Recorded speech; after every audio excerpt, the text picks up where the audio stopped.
Where there is a will, there is a way.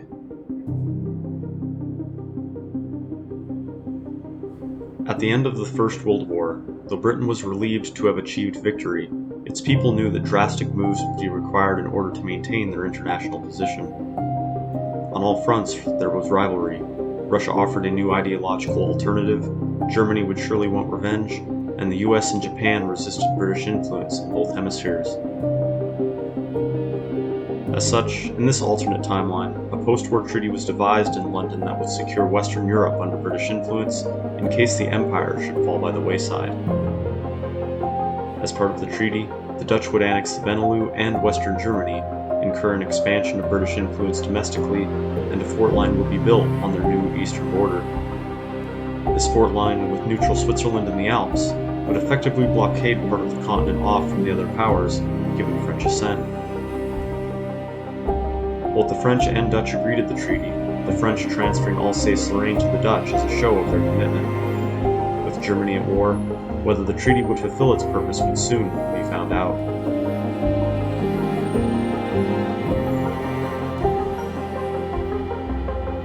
Despite anything Germany may throw at it, the fort line remains impenetrable. Again and again, German soldiers are ordered to attack the forts, and do so while crossing the Rhine. Morale is maintained, but is tenuous.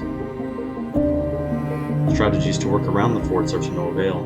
Those by sea are denied by the Royal Navy, while those by air surprisingly prove quite ineffective in damaging the forts. Yet, Germany continues on the warpath by pushing into the east.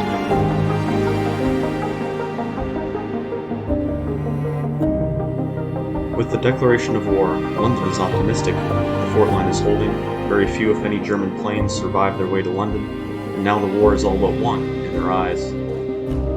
Though many British men must be sacrificed in time, Russia will be the battering ram by which Germany will be weakened. All Britain would have to do after is march to Berlin.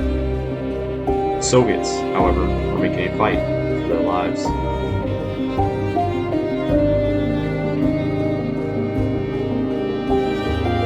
Germany has lost a lot in its attempts to break out into the West. Its initial movements into the plains of Eastern Europe proved moderately successful. With little of the region useful for defense, the Soviets are forced to retreat, but have enough control of the air to adequately disrupt German supply, and thus also their offensive. Casualties being high on both sides, Russia has the advantage in this regard. High Soviet manpower allows for casualties to be easily replaced. Overall, the Eastern Front seems quite inconclusive.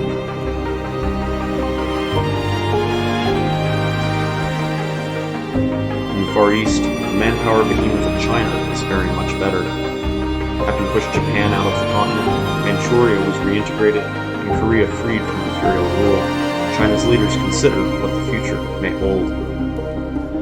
Themselves being staunchly anti-communist, the Soviets fear that China may intervene during their weakest moment.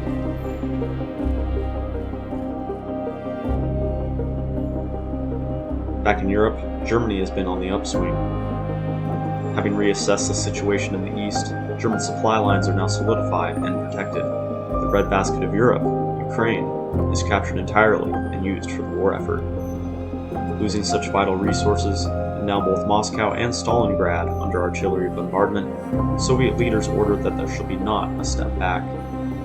This commitment, alongside Germany's failure to gain access to the Caucasus oil fields, begins to turn the tide for the Soviets, ever so slowly. Soon, the war situation begins to show just how weak it is for Germany. With the US holding well in Denmark, Germany is operating on 4 fronts, all of which are now stagnant or advancing.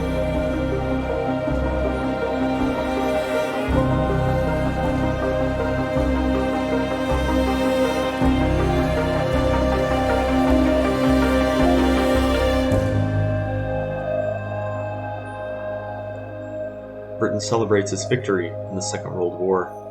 London's ideas and willpower, as shown through its post-World War I treaty, have won the day on the Western Front. The people are ecstatic, and faith in their leaders is beyond doubt.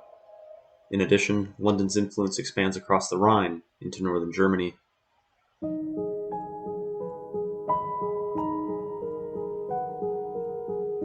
Invigorated by the surge in support and the success of the experimental treaty, Britain considers how it may turn its expansion of influence into a second Pax Britannica. Though stirrings of independence may be growing in the colonies, perhaps continental Europe is the future. The only contender to British influence in Europe is Russia. With the US only gaining influence in Denmark through the war, Europe becomes a British-Soviet board game. As such, the question of how to break down Soviet influence and what allies may help to do so comes to the forefront. China, knowing Britain's goals very much align with its own, volunteers as allies for the anti-Soviet cause. Quickly, a plan between London and Beijing comes to fruition. Considered unthinkable by many, the two allies plan to take the Soviets head-on in a two-front war.